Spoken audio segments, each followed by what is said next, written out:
book of Romans contains the whole gospel. The chapters are written, you find that there is sequence from chapter number 1 to chapter number 8. You find that it's just like a serial, how you have serial 1, 2, 3, and they are connected to one another. In the same way, you will find in the book of Romans that the chapters are connected from 1 to chapter 8. It is connected to one another. In this book of Romans, one is about the sin factor. Secondly, it tells us about the remedy to sin. And it also tells you, after you have found the remedy in Christ Jesus, what are the struggles that a Christian goes through. It tells you the provision that God has made for a child of God to overcome and to live a victorious life. Let's read in chapter 1 that Paul emphasizes the sin factor. Why does he speak so much about sin right in chapter 1? Remember, Jesus said that those who are sick, they require a doctor. Similarly, a person who is a sinner, one who recognizes that he is a sinner, then he looks forward to a doctor, a remedy for his sin.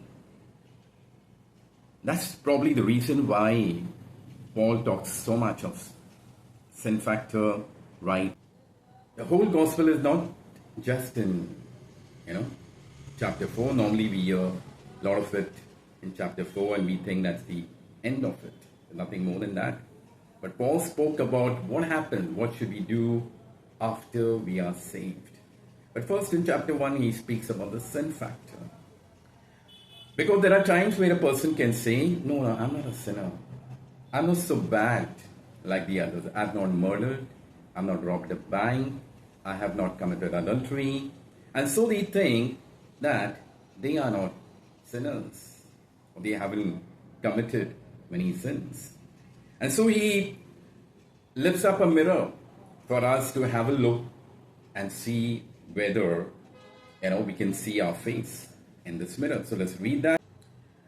Professing to be wise, they became fools, and exchanged the glory of the incorruptible God for an image in the form of corruptible man, and of birds, four-footed animals, and of crawling creatures. So, number 1, he speaks about idolatry, making idols of men and of animals. Perhaps you may feel that, we're not from this category. I don't worship idols.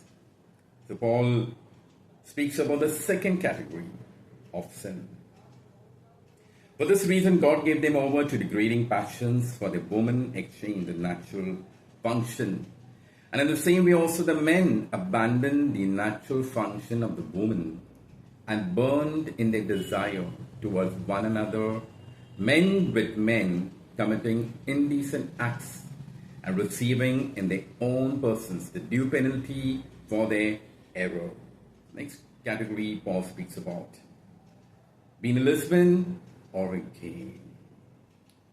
So we read that in the Old Testament. This was prevalent in the Old Testament. We read about it in the times of Sodom and Gomorrah. And of course, it's been there. It's not something new that we read about. It's been there, and Paul calls it a sin. Later on, we will see about the remedy to sin. And perhaps there are some who may feel that, I'm not in this category, and therefore I feel that I am not a sinner. So let's look into the mirror. That's what Paul is trying to show us, the mirror, so that we may be able to see ourselves. We read in verse 29. Chapter 1, verse 29. And being filled with all unrighteousness, wickedness, greed, evil, full of envy, murder, strife, deceit, malice.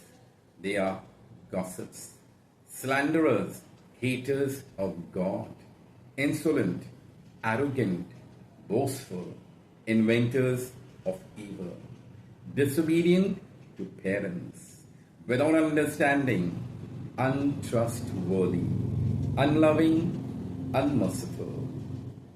Here we see a category where no one can say that they have never been guilty to any of these sins that he listed out in 29 and 30.